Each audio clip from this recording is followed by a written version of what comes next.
Sudah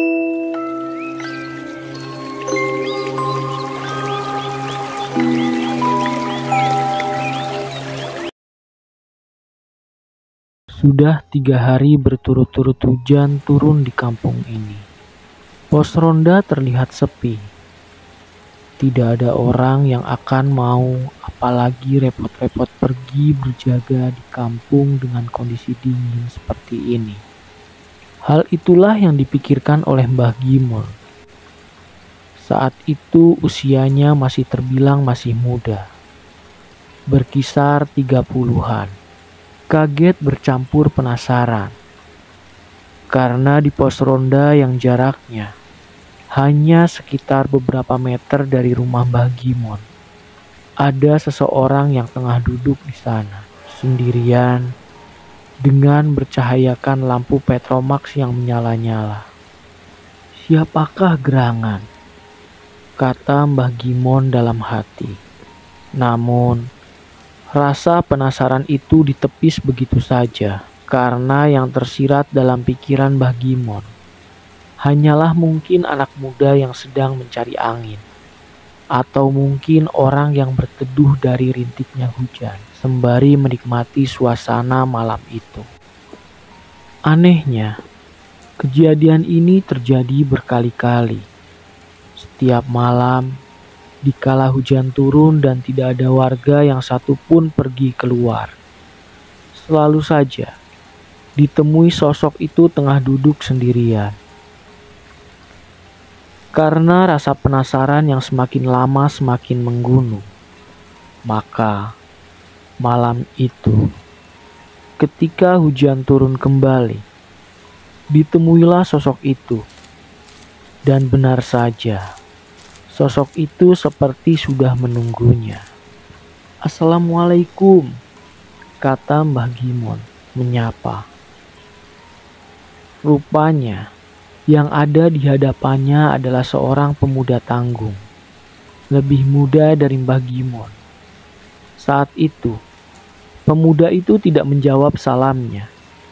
Dia hanya tersenyum tipis. Tidak ada hal yang membuat Mbah Gimon lebih curiga, manakala baru pertama kalinya dia melihat wajah pemuda ini ada di kampungnya. "Siapa ya? Kok baru pertama kali saya lihat kamu?" Pemuda itu lagi-lagi tidak menjawab, hanya duduk dan melihat Mbah Gimon, sembari tersenyum tanpa arti. Hal itu membuat Mbah Gimon tidak nyaman. Dinginnya malam sudah mulai menusuk ke tulang. Sembari menunggu jawaban, Mbah Gimon merasa semakin curiga dengan pemuda ini. Tidak beberapa lama, muncul orang lain dengan baju koko dan peci putih. Aromanya wangi, berjalan dalam keheningan. Yang tahu menahu, orang itu sudah berdiri di hadapan Mbah Gimon dan pemuda itu. "Assalamualaikum," katanya ramah. "Waalaikumsalam," jawab Mbah Gimon, sembari mencium tangan orang itu, yang rupanya adalah Pak Muslimin, guru ngaji sekaligus imam masjid di kampung ini. Dengan sekali lihat, mata Pak Muslim memandang pemuda asing itu. Lama ia melihatnya, lalu ikut duduk bergabung bersama. "Ada apa, Tona? Kok kamu ada di sini?" Untuk pertama kalinya pemuda itu menjawab. Suaranya kecil dan tampak sopan. "Saya baru saja diusir oleh Maharatu, jadi belum punya tempat." Mbah Gimon tampak tertegun atas apa yang diucapkan oleh pemuda itu, yang terdengar asing di telinganya. Apa maksudnya Maharatu? Dan siapa yang mengusir pemuda ini? Namun Mbah Gimon memilih mendengarkan. "Oh begitu," kata Pak Muslim. "Sudah, begini saja. Bagaimana kalau kamu tak kasih tempat tinggal, biar kamu tidak mengganggu warga sini," kata Pak Muslim. Mbah Gimon masih terlihat bingung. "Baik, Pak. Bila ada, saya mau." Ada, kata Pak Muslim. Nama tempat tinggal yang ditawarkan itu Sapi. Mbah Gimon tambah bingung dengan ucapan Pak Muslim. Sebenarnya, apa yang sedang dibicarakan oleh Pak Muslim dan pemuda asing ini? Kenapa membahas sapi segala? Dan lain sebagainya. Rupanya, tidak beberapa lama terdengar suara langkah kaki mendekat. Mbah Gimon serta Pak Muslim juga pemuda itu memandang kemana suara itu terdengar. Rupanya, Mbak Pah, istrinya Pak Muslim yang baru saja datang. "Aduh, Pak, ini loh tak bawakan payung. Saya khawatir Bapak belum juga pulang dari tadi." Dan tiba-tiba, pemuda itu berdiri lalu berujar dengan senyuman di wajahnya. "Oh, ini tapak yang namanya Sapi itu." Pemuda asing itu tiba-tiba lenyap begitu saja, menghilang. Mbah Gimon tampak kaget setengah mati. Baru pertama, dia bisa melihat ada manusia bisa menghilang dari hadapannya. Berbeda dengan Mbah Gimon, Pak Muslim terlihat panik. "Apa-apaan? Benar-benar setan satu ini," katanya sembari mendekati istrinya yang tiba-tiba berdiri dengan mata kosong. "Ada apa toh, Pak?" kata Mbah Gimon. Wajahnya masih bingung bercampur ngeri bila menyaksikan hal di luar nalar seperti ini. "Ini loh Mon, setan yang satu ini sudah enak tak tawari badan sapi. Malah masuk ke badannya istriku. Apa dikira istriku ini sapi? Setan apa tak Pak?" "Loh, jadi dari tadi kamu tidak tahu anak lelaki yang menemani kamu dari tadi di sini?" Mbah Gimon menggelengkan kepalanya. "Itu tadi yang menemani kamu bukan manusia, Mon. Itu pocong dari pabrik gula yang ada di sana." Mbah Gimon tampak pucat. Pak Muslim pun pergi dengan membawa istrinya pulang. Entah apa yang akan dilakukan Pak Muslim untuk mengeluarkan pocong itu dari tubuh istrinya. Karena setelah itu, Mbah Gimon berlari pulang dan mencoba melupakan apa yang baru saja terjadi. Waktu aku masih kecil, aku selalu diwanti-wanti agar tidak pernah lewat sebuah jalan yang disebut kebun bambu. Tempatnya sangat luas dan tentu saja dipenuhi oleh pohon bambu yang sangat lebat. Ketika petang, kebun bambu sangat gelap, mencekam, dan mengerikan. Lokasi kebun bambu sendiri bisa dikatakan hanya berjarak beberapa meter dari pemakaman kampung. Disinilah biasanya seringkali terdengar bahwa ada makhluk lain yang senantiasa menjaga tempat ini. Warga kampung memanggil namanya dengan hantu wargul. Konon, bila melewati kebun bambu, seringkali terdengar suara krek, krek, krek, layaknya suara bambu yang bergesekan ditiup angin. Maka disarankan untuk segera lari dari tempat itu, karena suara itu adalah pertanda bahwa tidak jauh dari sana ada hantu wargul yang sudah mengamati. Menurut mereka yang pernah melihat atau bersinggungan dengan makhluk ini, wujudnya menyerupai binatang. Tingginya sama dengan tinggi ayam kampung. Kecil, namun ia berdiri layaknya manusia. Memiliki kepala dan wajah menyerupai monyet, dengan bulu hitam yang lebat. Kakinya bersirip layaknya bebek, dengan tangan yang kuku jarinya panjang dan hitam legam. Yang menjadi pertanyaannya, apakah makhluk ini berbahaya? Jawabannya, makhluk ini sangat berbahaya. Bahkan, salah satu yang paling ditakuti oleh warga kampung. Dahulu, saat makhluk ini seringkali menampakkan diri, makhluk ini dapat mencelakai, bahkan berujung pada kematian. saat aku dengar cerita ini dari tetanggaku yang kebetulan rumahnya tidak jauh dari kebun bambu. Beliau bercerita bahwa pernah ada yang meninggal karena makhluk ini. Mereka yang meninggal karena makhluk ini dapat dikenali dengan satu cara, yaitu meninggal dengan mata dan mulut terbuka lebar. Maka itu pasti ulah makhluk ini. Pernah aku mengalami langsung kejadian dengan Wergul. Namun itu adalah hari yang sial bagiku dan menjadi satu kenangan yang gak bakal pernah aku lupakan. Ceritanya, waktu dulu aku ngaji di sebuah pondok pesantren baru. Banyak anak-anak desaku yang dipaksa untuk menimba ilmu di pondok itu. Meski hanya sebatas belajar mengaji, sejujurnya aku enggan mengaji di sana. Bukan karena apa-apa, namun karena tempatnya harus melewati area pemakaman dan tentu saja harus melewati kebun bambu. Suatu hari, aku berangkat sesudah maghrib, dan sialnya, waktu itu cuma ada 3 anak yang pergi mengaji. Yang lain kebetulan tidak bisa ikut.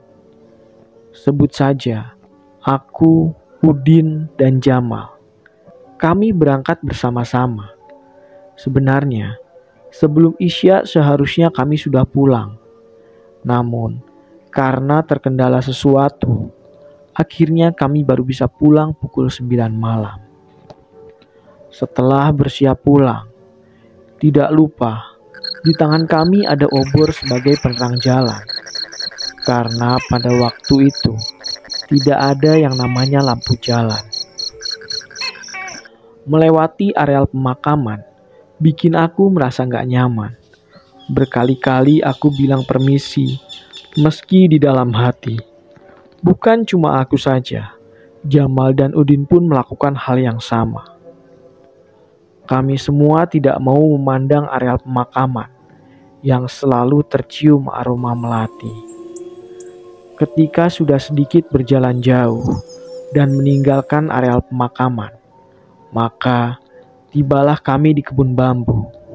Benar saja, baru saja menginjakan kaki di kebun bambu, angin dingin seperti berhembus begitu saja, membuat api di obor kami perlahan bergoyang.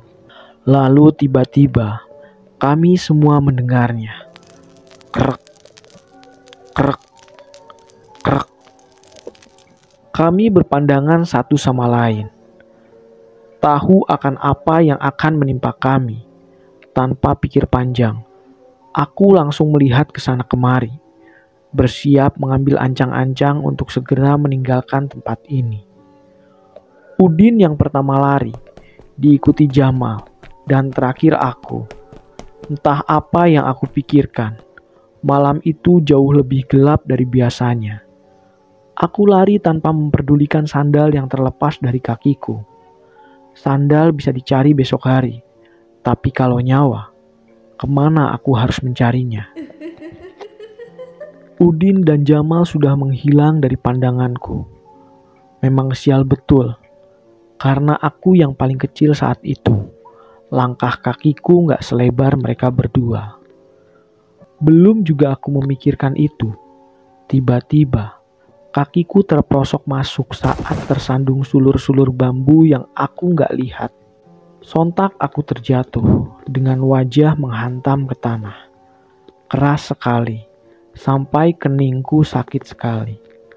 Lalu, suara itu kembali lagi. Krek, krek, krek. Dan benar saja, belum aku berdiri, di depanku berdiri seekor makhluk kecil. Tingginya gak lebih tinggi dari anjing milik tetanggaku. Mungkin seukuran ayam kampung. Matanya merah menyala di tengah kegelapan. Kepalanya benar-benar menyerupai monyet. Lengkap dengan taringnya. Ketika makhluk itu bersuara, di depanku, tidak ada pergerakan di antara kami berdua. Sementara aku terus melihat makhluk itu, terpaku dengan sosok yang asing dan mengundang penasaran. Yang aku dengar dari cerita tentang hantu ini adalah hantu ini biasanya menggeliti korbannya hingga tewas. Itulah sebabnya korbannya meninggal dengan mata dan mulut terbuka. Namun yang aku nggak tahu adalah proses bagaimana makhluk ini menggeliti korbannya. Dan ada lagi yang pernah aku dengar dari makhluk ini. Meski kakinya bersirip seperti bebek, namun ketika berlari, makhluk ini cepatnya bukan main. Bahkan mustahil bisa selamat dari kejaran Wergul. Hanya ada satu cara yang bisa menyelamatkan diri dari cengkraman Wergul, yaitu dahan pisang. Wergul sangat takut dengan suara cambuk yang keras, dan suara cambuk bisa dihasilkan dari dahan pisang yang diinjak sampai membentuk sulur yang meliuk. Sehingga ketika dilecutkan di tanah, maka suaranya menyerupai suara cambuk yang menggelegar. Sayangnya, tidak ada kebun pisang di areal kebun bambu. Hanya dahan dan sulur bambu yang mustahil bisa menghasilkan suara menyerupai cambuk. Jadi aku pun hanya terpaku mematung melihat makhluk itu, yang hanya berdiri seperti menunggu reaksiku. Aku pasrah. Itu yang dulu aku pikirkan. Sampai aku mendengar suara cambuk dilecutkan dari jauh. Rupanya itu adalah Udin dan Jamal. Mereka kembali dan berlari menuju ke arahku, sembari menghentakkan cambuk dari dahan pohon pisang. Seketika itu juga, aku bisa melihat makhluk itu berlari cepat sekali, menghilang di sela-sela bambu yang bertebaran di kebun ini. Rupanya, Udin dan Jamal tidak meninggalkanku. Saat mendengar suara Wergul, mereka sudah diperingatkan, karena Wergul biasanya hanya mengejar satu orang yang paling lambat. Wergul tidak pernah menyerang lebih dari satu kali, dan untuk itulah, yang pertama kali mereka lakukan adalah mencari pohon pisang, karena mereka tahu, aku gak bakal bisa lari secepat mereka. Malam itu menjadi kenangan bagi kami bertiga. Dan setiap kali aku bertemu dengan Jamal dan Udin, aku selalu mengingatkan mereka tentang masa kecil kami, di mana kami bertemu dengan Wergul yang akan terus aku ceritain untuk anak-anakku kelak. Satu hal lagi yang bakal aku jelasin. Konon menurut kabar yang aku dengar, kemunculan Wergul biasanya menjadi pertanda. Bukan pertanda baik atau buruk, melainkan pertanda bahwa tidak jauh dari tempat suara Wergul muncul, sesungguhnya ada makhluk yang jauh lebih mengerikan tengah mengamati. Siapa itu? Wewe Gombel. Namun, nanti aku akan cerita Wewe Gombel ini. Karena yang aku ceritakan berikutnya adalah makhluk hitam besar yang dulu suka sekali memakan gabah. Kemuning Ireng, atau lebih dikenal dengan sebutan Buto. Kemuning Ireng, pertama kali ku dengar cerita ini dari desa sebelah. Masih satu kecamatan dengan desaku. Suatu malam, terdengar sebuah suara seseorang tampak tengah mengunyah. Semakin lama, suaranya semakin intens. Karena rasa penasaran, maka dicarilah suara itu, yang rupanya berasal dari sawah. Namun anehnya, tidak ada siapapun di sana. Tapi suaranya masih saja terdengar. Dengan berbekal obor di tangan, Pak Salim tetap mencarinya. Ia tidak pernah berpikir macam-macam sebelumnya.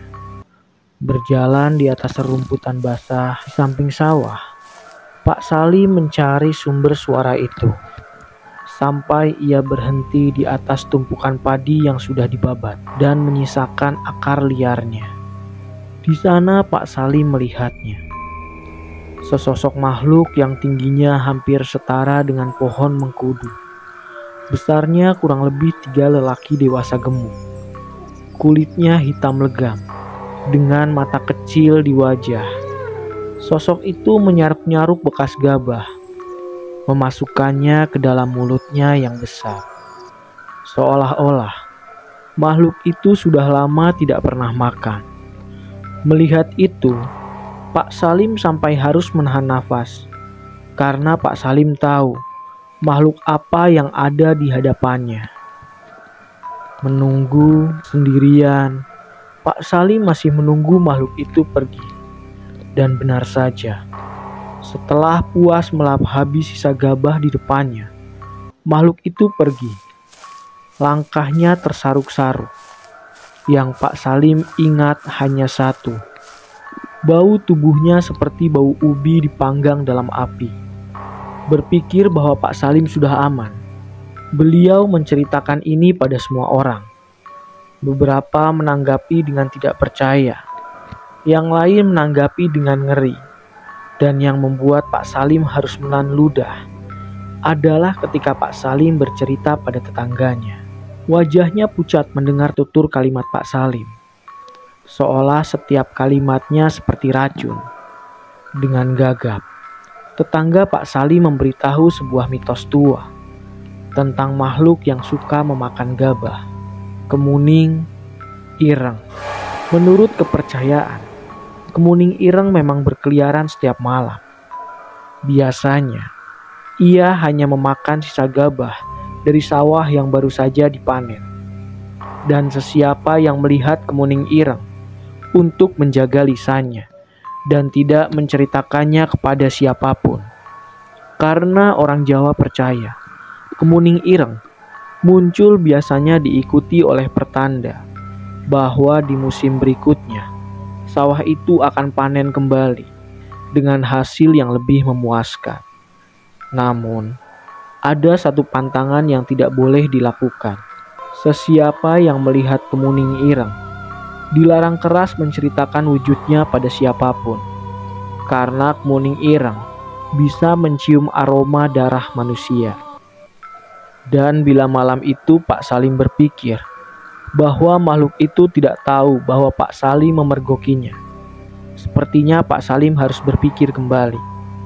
Bisa saja kemuning ireng itu memang sedang mengujinya dengan berpura-pura tidak tahu, dan dengan kejadian bahwa Pak Salim sudah menceritakan tentang kemunculan makhluk ini, Pak Salim mulai diliputi rasa takut.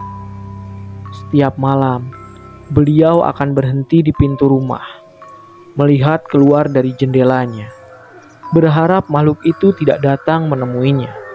Malam demi malam dilewati Pak Salim dengan rasa khawatir yang bertumbuh menjadi paranoid parah. Sampai di malam yang entah keberapa, Pak Salim mencium aroma familiar.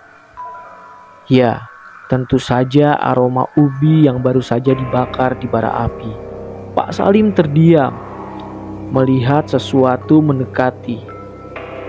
Di zaman itu, tidak ada rumah penduduk yang terbuat dari batu bata dan semen. Karena rumah zaman dulu kebanyakan dibangun dari bambu atau kayu. Pak Salim hanya duduk bersembunyi di balik pintu, menunggu dan berharap makhluk itu hanya sekedar lewat. Namun aromanya semakin menyengat. Tidak beberapa lama, aroma itu menghilang, lenyap begitu saja. Pak Salim kembali mengintip apakah makhluk itu benar-benar pergi. Dilihatnya dari sela bambu di dalam rumahnya. Dan benar saja, bayangan yang tadi mendekat sekarang sudah lenyap. Berpikir bahwa malam ini Pak Salim sudah aman, Pak Salim bergegas menuju kamarnya. Namun, kaget bercampur kebingungan. Pak Salim melihat istrinya sedang tidur dengan dirinya sendiri. Benar, di atas ranjang ada sosok yang menyerupai dirinya sedang tidur bersama istrinya. Rupanya itu bukan mimpi. Berkali-kali Pak Salim mengingatkan dirinya, sampai ia sadar. Aroma sosok yang menyerupai dirinya tercium seperti aroma ubi rebus. Disitulah Pak Salim sadar, makhluk itu entah dengan cara apa dan bagaimana sudah menjelma menjadi dirinya. Pertanyaannya, sekarang apa yang terjadi dengan Pak Salim? Kabarnya, setelah kejadian itu, Pak Salim ditemukan dalam keadaan gila. istrinya yang pertama kali tahu. Namun banyak yang mengatakan, apa yang terjadi dengan Pak Salim karena kelakuannya tempo hari, menceritakan apa yang seharusnya tidak diceritakan. Tetangganya sendiri menceritakan semuanya kepada istrinya. Apa yang terjadi dengan Pak Salim adalah ulah dari kemuning ireng. Dan memang, kebanyakan dari mereka bila berurusan dengan makhluk ini hanya memiliki dua pilihan saja. Mati secara tidak wajar atau menjadi gila selama-lamanya. Mbah Putri adalah salah satu tetua paling dihormati di kampung ini. Karena sebelum kampung ini benar-benar berdiri seperti saat ini, Mbah Putrilah yang pertama kali tinggal di sebuah rumah besar dengan gaya arsitektur Belanda. Menurut kabar yang sering kudengar dari orang-orang, sehari-hari Mbah Putri mengenakan kebaya lengkap dengan sanggulnya. Akan tetapi, ada hal yang membuat warga sedikit takut dengan Mbah Putri. Apa itu? Kabarnya, di belakang Mbah Putri kadang terlihat manusia yang tinggi besar. Beberapa menyebutnya dengan jin penjaga yang mengikuti Mbah Putri. Dan berapa jumlah mereka? Mungkin ini terdengar sedikit berlebihan. Menurut apa yang aku dengar dari cerita orang-orang, yang mengikuti Mbah Putri hampir seperti sebuah pasukan kerajaan. Ada lagi yang membuat Mbah Putri sedikit ditakuti, yaitu dia seringkali memakan bunga-bungaan yang tumbuh di halaman rumahnya secara langsung tepat di depan warga kampung. Benarkah Mbah Putri sebegitu misteriusnya? Kali ini, aku akan ceritakan detail siapa Mbah Putri itu. Mbah Putri pertama kali datang dan membangun rumah di kampung ini setelah mengikuti suaminya yang adalah seorang menir yang bertugas mengawasi lahan tebu. Suaminya Mbah Putri sendiri memiliki kedudukan strategis di pabrik gula dekat dengan kampungku. Saat sebelum kampung ini dihuni, yang ada di sini hanya sebuah rawa yang dipenuhi oleh pepohonan rindang. Di kiri dan kanan rumah pun hanya ada tanaman-tanaman liar. Saat itu, keadaan kampung ini nyaris seperti hutan kecil, begitu sepi dan mencekam. Selama pernikahan Mbah Putri dengan suaminya, Mbah Putri belum juga dikaruniai seorang anak. Kabarnya, banyak gosip yang berkembang, bahkan sampai suami ke-14-nya beliau, Mbah Putri kabarnya tidak boleh bersetubuh dengan lelaki manapun, termasuk suaminya sendiri. Namun itu hanya sebuah rumor. Yang terjadi adalah, suami Mbah Putri lebih banyak menghabiskan waktu di pabrik atau lahan tebu yang jaraknya tidak terlalu jauh dari desaku. Karena sendirian inilah, kabarnya Mbah Putri seringkali berinteraksi dengan mereka yang berbeda alam. Disinilah pertanyaan terbesarku. Mungkinkah kesepian yang membuat Mbah Putri beralih menjadi sesuatu yang membuat orang-orang berpikir bahwa Mbah Putri memiliki ilmu hitam? Sebegitu kuatnya kah beliau, sampai tidak ada yang berani membicarakan beliau, termasuk para tetua kampung? Namun, ada cerita yang selalu membuat aku merinding setiap kali aku ingat. Seingatku sampai saat ini, aku nggak pernah tahu bagaimana wajah atau rupa Mbah Putri. Namun ibuku selalu mengatakan bahwa aku seringkali didatangi oleh Mbah Putri. Bahkan, ibuku bercerita, Mbah Putri sudah menganggapku sebagai anaknya. Sekarang, tiap aku ingat nama beliau, aku selalu terbayang wajah wanita tua yang gak pernah aku lihat secara nyata.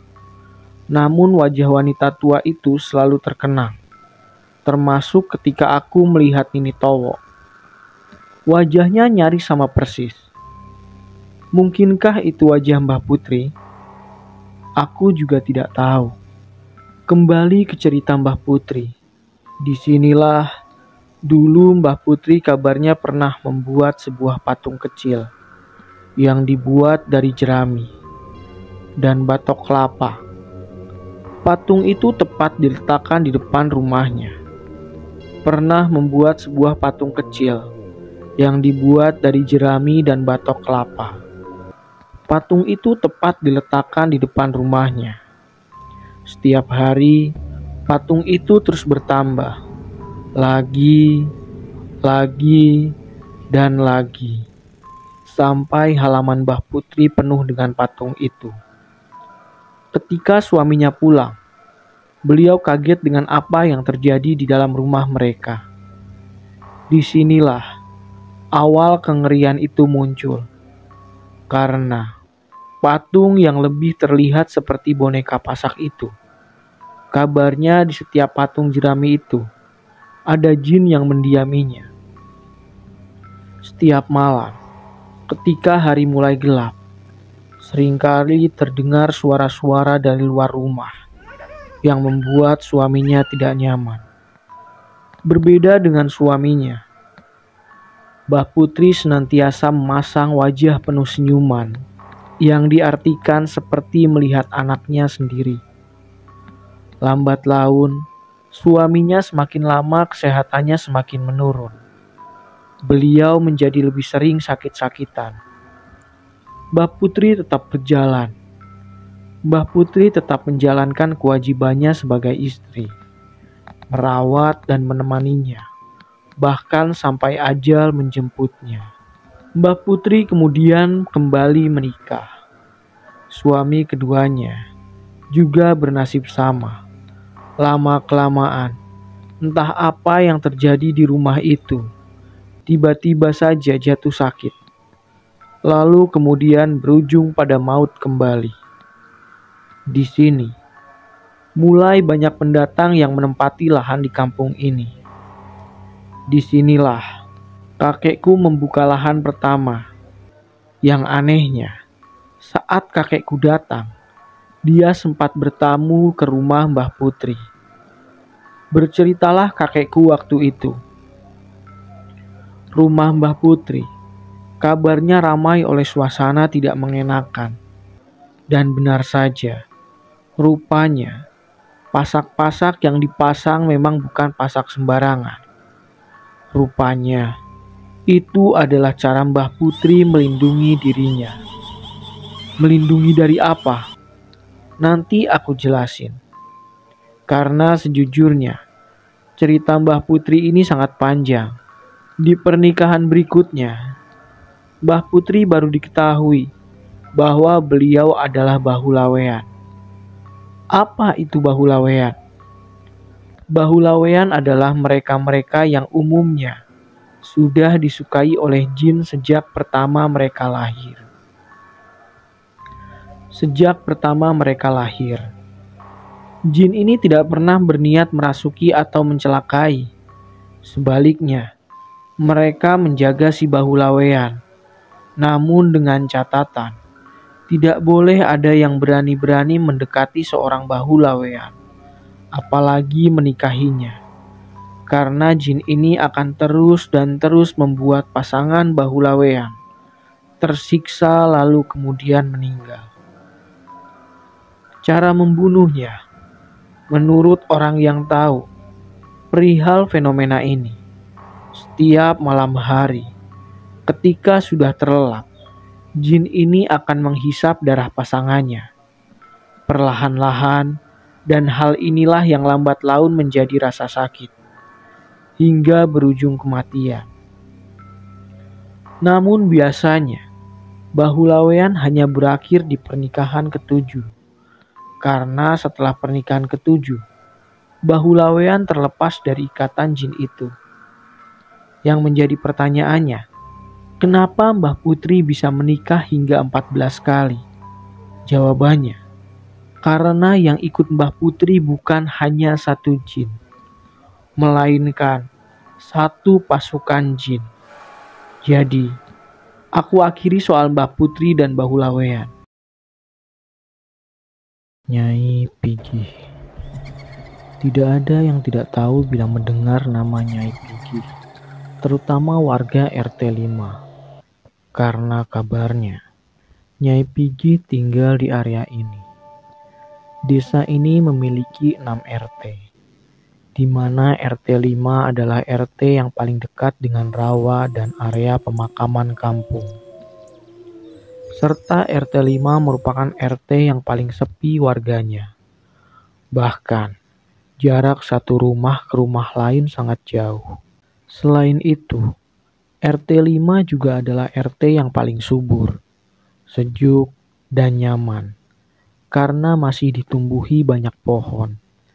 Jadi cuaca panas pun tidak pernah terasa di RT 5. Namun kenyamanan RT 5 sepertinya tidak bisa diucapkan manakala matahari sudah tenggelam. Kenapa? Karena ketika hari petang, RT 5 adalah RT yang paling mengerikan.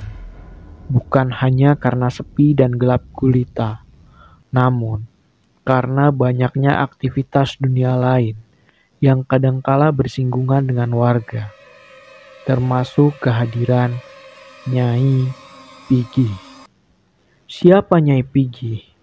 Nyai Pigih atau yang lebih dikenal dengan Pigih, yang berarti perawan, adalah sosok wanita bergaun putih dengan rambut panjang yang terurai hingga menyentuh tanah. Menurut warga yang pernah melihatnya, penampilannya selalu berbeda-beda. Namun, inti kehadirannya sama, yaitu bahwa Nyai Pigih adalah seorang perempuan yang pernah hidup dan meninggal di hari di mana ia akan menikah. Sehingga ia bergentayangan dan suka menampakkan diri pada laki-laki. Namun faktanya, Nyai Pigih lebih sering menampakkan dirinya di hadapan anak buncit, yaitu anak terakhir dalam satu keluarga. Yudi namanya, adalah temanku sewaktu SMP. Rumahnya ada di RT 5. Dulu, Yudi pernah punya pengalaman dengan Nyai Pigih, yang menurutnya, ia tinggal di pohon juwet samping kamarnya. Rumah Yudi sendiri berdiri di tanah paling ujung, berdekatan dengan kebun bambu. Tetangga terdekatnya adalah seorang kakek nenek, bernama Mbah Giso, yang menempati lahan kebun bambu. Setiap petang, rumah Yudi pasti sudah ditutup. Dan memang zaman dulu selalu seperti itu. Kamarnya sendiri berada di belakang, dan di samping kamar Yudi ada sebuah pohon juwet tua. Semua orang pasti tahu apa itu pohon juwet. Sejak dulu, pohon juwet memang menyimpan sejuta misteri. Karena menurut kabar, pohon juwet adalah salah satu pohon yang disukai oleh bangsa lelembut, termasuk pohon juwet samping kamar Yudi. Setiap malam, Yudi mencium aroma melati yang menyengat dari luar kamarnya. Aroma melati bukanlah hal asing bagi mereka yang sudah terbiasa menciumnya.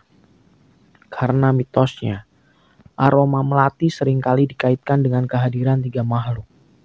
Kuntilanak, sundel bolong, dan Nyai Pigih.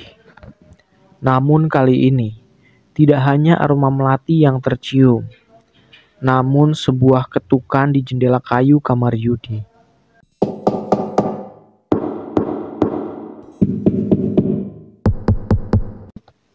Yudi sendiri tidak berani memeriksanya, apalagi melihatnya. Karena pernah Yudi tanpa sengaja menangkap sosok asing saat ia tidak sengaja mengintip dari celah jendela kayunya. Yudi melihat sesuatu di sudut lahan luar kamarnya, tepat di bawah pohon juwet. Ada seseorang yang sedang berjongkok. Ia mengenakan gaun putih dengan rambut yang sangat panjang. Awalnya Yudi mendengar suara lirih, seperti seseorang sedang bernyanyi, membuyarkan kantuk Yudi. Berbekal nekat dan rasa penasaran, Yudi mengintipnya. Ketakutan adalah hal pertama yang Yudi rasakan. Meski membelakangi, namun Yudi tahu suara itu berasal darinya yang ada di sana.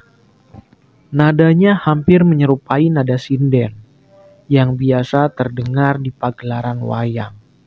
Lama Yudi mengamati sampai ia membalikan wajahnya. Setelah itu, Yudi melesat ke tempat tidur, mencoba melupakan apa yang baru saja dia lihat. Apakah semuanya berakhir di sini? Kabarnya, semenjak kejadian itu, Yudi seringkali merasa bahwa dia terkadang mampir dan masuk ke dalam kamar Yudi.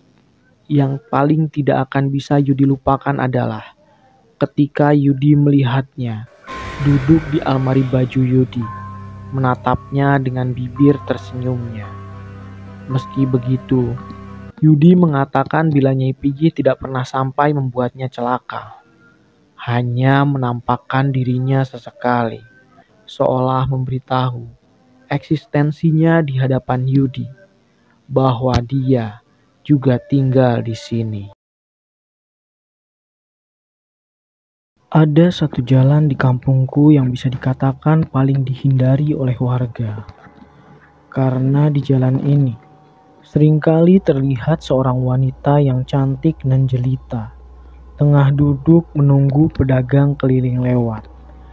Hanya saja, di punggung wanita ini, ada sebuah lubang menganga.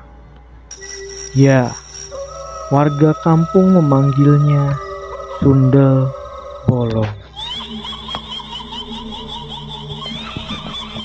Tidak sedikit dari mereka yang pernah bersaksi melihat makhluk yang satu ini, karena kecantikannya kadang membuat seseorang tidak sadar.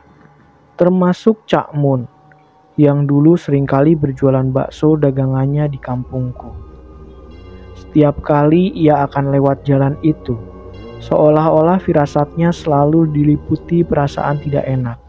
Namun ia tidak dapat menolak, karena jalan ini merupakan akses satu-satunya ke kampungku. Singkatnya, ada sebuah tempat duduk yang dibangun dari semen dan biasanya digunakan warga untuk nongkrong.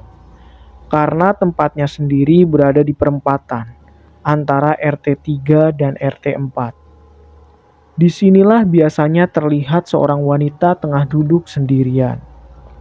Cak Mun yang tahu bahwa wanita yang tengah duduk sendirian itu bukanlah manusia, berusaha bersikap wajar. Namun setiap kali melewati wanita itu, Cak Mun selalu mencium aroma amis daging empelah. Berbeda dengan Cak Mun, dulu ada penjual nasi goreng yang tidak tahu menau tentang cerita ini. Sehingga ia melewati jalan ini sendirian dan melihat wanita muda itu tengah duduk memanggilnya. Sepanjang malam, si penjual dibuat heran karena wanita itu sudah memesan lebih dari 7 porsi sendirian. Meski begitu, ia belum menaruh curiga sedikit pun. Setelah selesai, si wanita membayar penjual nasi goreng dengan uang yang sangat banyak. Sehingga ia berpikir bahwa malam ini ia sangat mujur. Sampai si wanita mengatakan, "Mas, bisa minta tolong?" Mendengar itu si penjual nasi goreng bertanya, "Tolong apa?" Si wanita hanya mengatakan bahwa punggungnya gatal dan tangannya tidak sampai. Meski awalnya ragu karena dianggap tidak sopan, akhirnya si penjual nasi goreng menyanggupinya. Berbekal ketidaktahuannya, si penjual nasi goreng mulai menggaruk punggungnya. Aneh, karena kulit si wanita ketika digaruk tiba-tiba mengkerut, seolah-olah ikut tercabut. Selain itu, ada aroma ampela yang sangat amis dan membuat si penjual tidak nyaman. Dari hal-hal seperti itu, si penjual nasi goreng mulai merasa curiga. Sampai di kuku jarinya ia mendapati belatung di sana. Kaget, si penjual nasi goreng melihat wanita di hadapannya. Rupanya, penampilan wanita itu sudah berubah. Rambutnya panjang terurai dengan berantakan, sementara baju yang dikenakan menjadi kain kafan panjang, dan tepat di punggungnya, si penjual melihat daging terkoyak membentuk lubang besar. Di sana, ia melihat ada puluhan belatung diakhiri suara tertawa cekikikan. Si penjual tumbang, jatuh pingsan, dan baru ditemukan warga keesokan paginya. Akhirnya si penjual diberitahu bahwa yang menemunya semalam adalah jelmaan sundel bolong yang memang suka usil di kawasan dekat sini. Semenjak saat itu, warga sepakat memberikan pencahayaan di jalan ini. Hingga saat ini, jalan itu masih terkenal dengan cerita ini. Meski penampakan sundel bolong di jalanan ini sudah tidak pernah terdengar lagi.